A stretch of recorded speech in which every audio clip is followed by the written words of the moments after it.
টি-20 বিশ্বকাপের সেমিফাইনালে উঠতে পারেনি পাকিস্তান। সে দেশের ক্রিকেট বোর্ড দলের উপরে তাই মহা খাপ্পা, এতটাই যে বিশ্বকাপ স্কোয়াডের 15 ক্রিকেটারের প্রত্যেককে জরিমানা করা হয়েছে, আর্থিক জরিমানা, বড় অঙ্কের আর্থিক জরিমানা। সালমান আলী আগা, বাবর আজম, শাহিন শাহ আফ্রিদি তাদেরকে 50 লাখ পাকিস্তানি রুপি করে জরিমানা করা হয়েছে। জরিমানা মানে হচ্ছে গিয়ে তাদের যে স্যালারি রয়েছে সেখান থেকে এটা কেটে রাখা হবে, কেননা দলকে তারা টি-20 বিশ্বকাপের সেমিফাইনালেও তুলতে পারেনি। আচ্ছা, এরকম একটা খবর ভেসে বেড়াচ্ছে এবং সেটা খুবই অথেন্টিক সোর্সগুলো থেকে, প্রথম সারির গণমাধ্যম থেকে, পাকিস্তানের গণমাধ্যম দ্য ডন থেকে শুরু করে অন্যান্য জায়গায়ও দেখলাম, ক্রিক ইনফোতে দেখলাম, ক্রিক বাজেও দেখলাম, কিন্তু সত্যি কথা বলতে ভাই এটা আমার বিশ্বাস হয় না। টি-20 ওয়ার্ল্ড কাপে সেমিফাইনালে পাকিস্তান খেলতে পারেনি, সেই জন্য তাদের ক্রিকেটারদের, সব ক্রিকেটারদের সমানভাবে 50 লাখ পাকিস্তানি রুপি করে জরিমানা সেই দেশের ক্রিকেট বোর্ড করেছে। এটা কি হয়? যদি সত্যি সত্যি হয় তাহলে এইটা পাকিস্তান ক্রিকেট বোর্ডের একটা বলিহারি সিদ্ধান্ত, একটা যুগান্তকারী সিদ্ধান্ত। যুগান্তকারী কিসের জন্য, কাদের জন্য? বাংলাদেশের জন্য, বাংলাদেশ ক্রিকেট বোর্ডের জন্য, বাংলাদেশ ক্রিকেট বোর্ড পরিচালক এম নাজমুল ইসলামের জন্য। কেন, কিভাবে, সেই আলোচনাটাই করছি। এমন না যে পাকিস্তান ওয়ার্ল্ড কাপ খেলে মানেই তারা সেমিফাইনাল খেলে, তারা ফাইনাল খেলে, তারা শিরোপা জিতে যায়, বিষয়টা কিন্তু এরকম নয়। টি-20 ওয়ার্ল্ড কাপে গতবার তো তারা গ্রুপ পর্ব পেরোতে পারেনি, এইবার তো তাও সুপার এইটসে গিয়েছে, গ্রুপ পর্বে গতবার পেরোতে পারেনি। আপনি যদি বলেন মানে ওয়ানডে ওয়ার্ল্ড কাপ, গত দুইটা ওয়ানডে ওয়ার্ল্ড কাপ 2019, 2023, ওই তারা তো সেমিফাইনাল পর্যন্ত যেতে পারেনি। সো এই নিয়ে টানা চতুর্থবার আপনি হোয়াইট বল টুর্নামেন্টের কথা যদি বলেন যে তারা যেতে পারলো না সেমিফাইনালে, দুইটা আলাদা ফর্মেট যদি আমি ধরি, টি-20 ওয়ার্ল্ড কাপের সর্বশেষ দুইটা, ওয়ানডে ওয়ার্ল্ড কাপের সর্বশেষ দুইটা। সো এইবার তাদেরকে এই আর্থিক জরিমানা, এবং সেইটাও কি 50 লাখ রুপি করে, এটা পাকিস্তান ক্রিকেট বোর্ড করে ফেললো।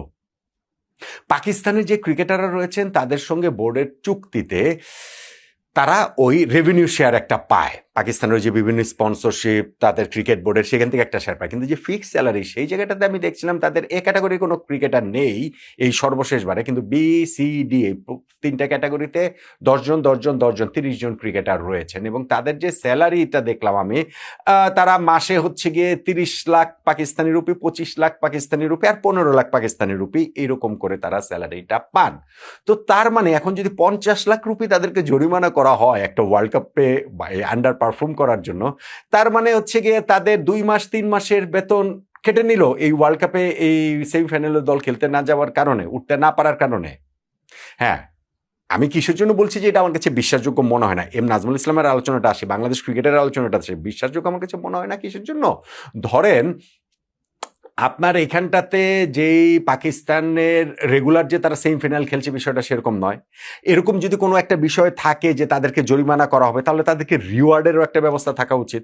স্যালারি যেটা তারা পায় সেটা তো আর কোনো রিওয়ার্ড কিংবা এই জরিমানার মধ্যে পড়ছে না, রিওয়ার্ড স্যাংশনের হিসাবে এটা না, এটা এর চেয়ে আলাদা। সো সেই ক্ষেত্রে পাকিস্তান কি সেমিফাইনাল যেতে পারলে কি 50 লাখ রুপি করে তাদের ক্রিকেটাররা পেত? এরকম ঘোষণাটা কি আগে থেকে ছিল? নিশ্চয়ই এরকম ঘোষণা আগে থেকে ছিল না। ফলে সেমিফাইনালে যেতে না পারলে 50 লাখ রুপি করে তাদেরকে কেন কেটে নেওয়া হবে? এইটা হচ্ছে আমার নাম্বার 1 পয়েন্ট। নাম্বার 2, আমার যেটা পয়েন্ট, মানে আমি বলছি যে এটা আমার কাছে কেন বিশ্বাসযোগ্য না হতে পারে, পাকিস্তান তো সেটা করতেই পারে, কিন্তু আমি বলছি যে এটা আসলে ঠিক মিলছে না। নাম্বার 2 যেটা পয়েন্ট, সেটা হচ্ছে গিয়ে রিপোর্টগুলোতে আমি দেখলাম যে ভারতের কাছে গ্রুপ পর্বের ম্যাচটা যখন পাকিস্তান হেরেছে, তখনই এই সিদ্ধান্ত পাকিস্তান ক্রিকেট বোর্ড জানিয়ে দিয়েছে। শুধু বলেছে যে সেমিফাইনালে যদি তোমরা যেতে পারো তাহলে হচ্ছে গিয়ে এই জরিমানাটা করা হবে না, নইলে তোমাদের হচ্ছে গিয়ে 50 লাখ রুপি করে জরিমানা করা হবে।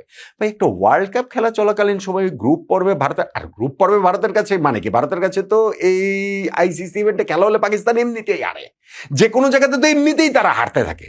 সো সেইখানে ভারতের কাছে হারে, তাদের ক্রিকেট বোর্ড এরকম একটা নিজার রিঅ্যাকশন দিয়ে দিবে যে সবাইকে 50 লাখ রুপি করে জরিমানা করা হলো, যদি তোমরা সেমিফাইনালে যেতে পারো তাহলে এই জরিমানাটা আর তোমাদেরকে করা হবে না। এইটাও আমার কাছে ঠিক মানে গ্রহণযোগ্য মনে হয় না। আবার দেখেন আপনি 15 জন ক্রিকেটার, সবার ক্ষেত্রে এটা সমভাবে প্রযোজ্য। হ্যাঁ, অবভিয়াসলি টিম গেমে তো হচ্ছে গিয়ে সব তো সমভাবেই প্রযোজ্য হতে পারে, হয়, কিন্তু সেই জায়গাটা তো ধরেন সাহেবজাদা ফারহান, এই ভদ্রলোক এবারে টি-20 ওয়ার্ল্ড কাপে যে 7টা ম্যাচ খেলেছেন, 6টা ইনিংস ব্যাটিং করেছেন, সেইখানে তিনি 383 রান করেছেন। টি-20 ওয়ার্ল্ড কাপের এক আসরে সর্বোচ্চ রানের রেকর্ড তিনি করেছেন। 6টা ইনিংসের মধ্যে 2টা 50 করেছেন, 2টা সেঞ্চুরি তিনি করেছেন। সর্বোচ্চ রানের রেকর্ডে বিরাট কোহলিকে পেছনে ফেলেছেন। 2টা সেঞ্চুরি টি-20 ওয়ার্ল্ড কাপের এক আসরে কেউ কখনো করতে পারেনি। 2 আসর মিলিয়ে করেছেন ক্রিস গেল।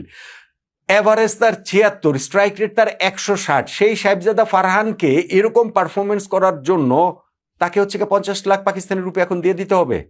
আমি দেখছিলাম যে তিনি আছেন ওইখানটাতে সি ক্যাটাগরিতে। সি ক্যাটাগরির বেতন কোথাও কোথাও দেখছিলাম যে 25 লাখ, কোথাও দেখছিলাম 20 লাখ আছে, বললাম আমি 25 লাখ। তার মানে হচ্ছে তার 2 মাসের বেতন দিয়ে দিতে হবে অপরাধ সাহেবজাদা ফারহানের, যে তিনি এত ভালো পারফর্ম করেছেন। ভাই, team game, obviously team game, কিন্তু সেইটা রিওয়ার্ডের ক্ষেত্রে যতটা সমভাবে প্রযোজ্য হয়, যে আজকে বোনাস দিচ্ছি সেই বোনাস সবাইকে সমভাবে দিই, কিন্তু সেটা পানিশমেন্টের ক্ষেত্রেও কি সমভাবে প্রযোজ্য হবে? এই সাহেবজাদা ফারহানকে যদি এখন এরকম 50 লাখ রুপি তার 2 মাসের বেতন দিয়ে দিতে হয়, এটা কি ফেয়ার হয়? মানে আমি জাস্ট একটা উদাহরণ হিসেবে বললাম। সেই কারণে আমার কাছে মনে হয় না যে এইটা আসলে খুব পাকিস্তান ক্রিকেট বোর্ডে এই পথে হাঁটবে। কিন্তু পাকিস্তান ক্রিকেট বোর্ডে এরকম অনেক সিদ্ধান্ত নেয়, ফলে এইটাও নিতে পারে, এবং সেই জায়গাটাতে আমি বলছিলাম যে তাদের বলিহারি এই সিদ্ধান্তটা যুগান্তকারী হিসেবে চলে আসতে পারে বাংলাদেশের জন্য, বাংলাদেশ ক্রিকেটের জন্য, বাংলাদেশ ক্রিকেট বোর্ডের জন্য, বাংলাদেশ ক্রিকেট বোর্ডের পরিচালক এম নাজমুল ইসলামের জন্য। কেন? আমাদের এম নাজমুল ইসলাম বলেছিলেন না যে বাংলাদেশের ক্রিকেটারদের এই ওয়ার্ল্ড কাপে খেলতে যে যাচ্ছে না সেই ক্ষেত্রে তাদেরকে কোনো ক্ষতিপূরণ দেওয়া হবে কিনা? এই প্রশ্নের উত্তরে তো তিনি বলেছিলেন যে কেন ক্ষতিপূরণ দেওয়া হবে কেন? তারা যে এই যে বিভিন্ন ওয়ার্ল্ড ইভেন্টে খেলে কোনোদিন একটা বৈশ্বিক শিরোপা আমাদেরকে এনে দিতে পেরেছে? পারেনি। তো আমরা তো তাদের কাছ থেকে তো টাকা কেটে রাখি না, তাদের পেছনে যে কোটি কোটি টাকা আমরা ব্যয় করি সেই টাকাটা তো আমরা, তারা যখন ব্যর্থ হয় তখন তো আমরা বলি না টাকা আমাদেরকে ফেরত দাও।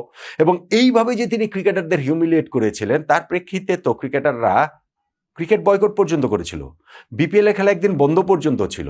কিন্তু থিওরিটা তো তার theory, M Nazmul Islam theory তো এখন পাকিস্তান দেখা যাচ্ছে কোনো এক ফর্মেটে তারা কাজে লাগিয়ে ফেলছে, যে না ঠিক আছে, কোনো এক ফর্মুলায় কাজে লাগিয়ে ফেলছে, ঠিক আছে যে তারা আমাদেরকে সেমিফাইনাল নিতে পারেনি, অতএব তাদেরকে হচ্ছে জরিমানা করে দেওয়া হোক। তাহলে যুগান্তকারী হতে পারে এইভাবে যে এম নাজমুল ইসলামকে পাকিস্তান এক্সপার্টাইজ হিসেবে তার এক্সপার্টাইজটা আজকে হায়ার করতে পারে, পাকিস্তান ক্রিকেট বোর্ডে তাকে একটা খণ্ডকালীন নিয়োগ দিতে পারে যে না ঠিক আছে এটা কিভাবে ইমপ্লিমেন্ট করা যায় সেই বিষয়ে। অথবা জিনিসটা হচ্ছে গিয়ে এখন এম নাজমুল ইসলামের ভয়েসটা স্ট্রং হতে পারে যে না, পাকিস্তান ক্রিকেট বোর্ড যদি সত্যি সত্যি এটা করে তাহলে আমাদের ক্রিকেটারদের ক্ষেত্রেও সেটা করা উচিত, আমাদের ক্রিকেটারদের ক্ষেত্রেও সেটা অবশ্যই করতে হবে। বাকি যেই সব আলোচনা আমি করলাম সেই আলোচনা আমি জানি যে আপনারা অনেকেই খুব একটা গা করবেন না, কানে নেবেন না, আপনাদের মনে হবে যে না না না এদেরকে জরিমানা করে দেওয়া হোক, এদেরকে টাকা পয়সা কেটে নেওয়া হোক। ভাই, এইভাবে ওয়ার্কআউট করে না, এইটা হয় না। সো আমার কাছেও মনে হয় যে পাকিস্তান সেমিফাইনালে খেলতে পারেনি, অবভিয়াসলি তারা এদের ব্যর্থতা হিসেবে দেখতেই পারে। যদিও তারা গত 3টা এই হোয়াইট বল টুর্নামেন্টেও এইটা সহ 2টা টি-20 ওয়ার্ল্ড কাপ, 2টা ওয়ানডে ওয়ার্ল্ড কাপেও তাদের একই অবস্থা, সেমিফাইনাল খেলতে পারেনি, বাট স্টিল তারা এটাকে ব্যর্থতা হিসেবে দেখতে পারে। কিন্তু সেই ব্যর্থতার জন্য তারা, এবং টুর্নামেন্টের মাঝপথে ভারতের বিপক্ষে ম্যাচ হারার পরেই তারা ঘোষণা দিয়ে দিবে বা তাদের ক্রিকেটারদের জানিয়ে দেবে যে তোমাদের 50 লাখ পাকিস্তানি রুপি করে জরিমানা করা হবে, এবং সেটা সবার ক্ষেত্রে সমভাবে প্রযোজ্য হবে, সাহেবজাদা ফারহানের মতো টপ পারফর্মারের ক্ষেত্রে সেটা প্রযোজ্য হবে। এইটা আমার কাছে ঠিক মনে হয় না যে এইভাবে হয়, এবং ক্রিকেট এইভাবে ওয়ার্কআউট করে না। পাকিস্তানি ক্রিকেটারদের চুক্তিতে তো নিশ্চয়ই সব কিছু লেখাটাকা ছিল না, আর এই পানিশমেন্টের ব্যবস্থা থাকলে রিওয়ার্ডের জিনিসটাও কি দিত কিনা সেটাও একটা প্রশ্নের জায়গা। ফলে এরকম কিছু করতে গেলে পাকিস্তানে বরং আরো জটিলতার জায়গা তৈরি হবে, তাদের ক্রিকেটাররা বোর্ডের বিরুদ্ধে বিদ্রোহ করে ফেলতে পারে। কিন্তু সেইটা যেটাই হোক না কেন, আমাদের এম নাজমুল ইসলামের থিওরিটা যে একেবারে উড়িয়ে দেওয়ার মতো না, সেইটা তো পাকিস্তান তাদের মতো করে এইটা দেখাচ্ছে। যদি সত্যি সত্যি পাকিস্তান এটা ইমপ্লিমেন্ট করে ফেলে, তাদের ক্রিকেটারদের এই জরিমানাটা করে ফেলে, তখন বোধহয় আমাদের এম নাজমুল ইসলামদের ভয়েসটা আরো অনেক স্ট্রং হবে যে না, আমাদের ক্রিকেটাররা যদি ভালো না করতে পারে তাহলে তাদের এরকম 2 মাসের বেতন, 3 মাসের বেতন করে কেটে রাখা হোক। ক্রিকেট এভাবে চলে? ক্রিকেট এভাবে চলে না। যেই কারণে পাকিস্তান ক্রিকেট স্ট্রাগল করছে, আর যেই কারণে এরকম ডিরেক্টরদের নিয়ে বাংলাদেশ ক্রিকেটও স্ট্রাগলই করছে।